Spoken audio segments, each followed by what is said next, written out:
Meet John, a hardworking American who wakes up and, like millions of other Americans, gets ready to drive to his job downtown. Americans make 1.1 billion trips every day, and an average driver spends 55 minutes a day behind the wheel and drives 29 miles a day. Let's take a ride with John and find out how John assesses if it's safe to drive to work every day. First on the list is what can happen on the road on the way to work. There can be traffic, bad drivers, and accidents on the road. Road crashes cost more than $230 billion per year. Or there can be bad weather with rain and snow causing slippery roads and dangerous highways. Road conditions were a factor in more than 22,000 fatalities that occur every year. Or there can be mechanical failure. An average car is made up of more than 30,000 parts, so it's possible that one or more of them may fail or break down. What John just described are hazards. Hazards have potential to cause damage to people, property, or the environment. Does that mean that all things John just described is going to happen? The answer is no. So what is in place to prevent these hazards from affecting John's ride to work? John knows that all drivers on the road need to be licensed and carry insurance.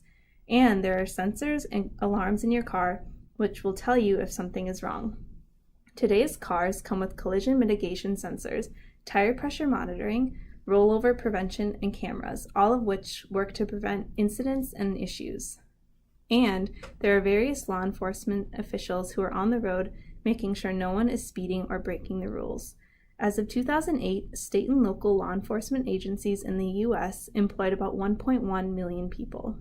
What we just saw was John describing prevention measures, actions taken and measures put in place to reduce the risk of threats and vulnerabilities, and these are called prevention measures. But what if the prevention measures don't work? We have passive barriers on the roads. These include crash barriers, dividers, emergency runoffs to minimize the damage in case of an accident. And we have some of the best trained emergency services just a touch of a button away.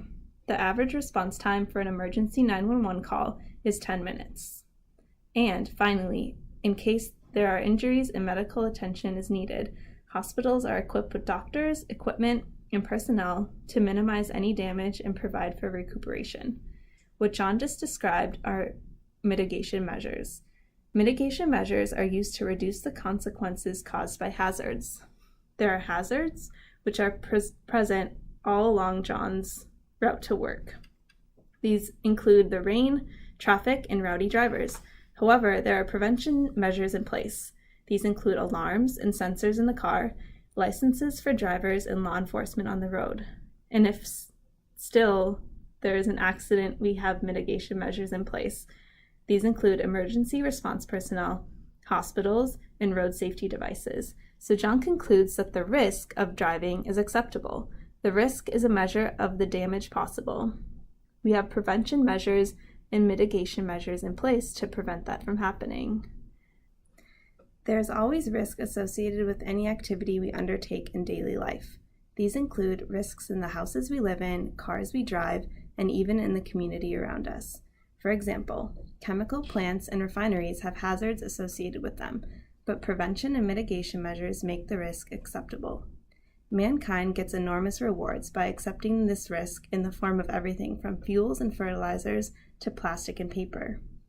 We enjoy the benefit of cars and planes to low-cost clothes and electronics by accepting the risks of manufacturing. In the same way, John can use his car and go to work, knowing that there are many hazards on the road, but prevention and mitigation measures make the risk acceptable.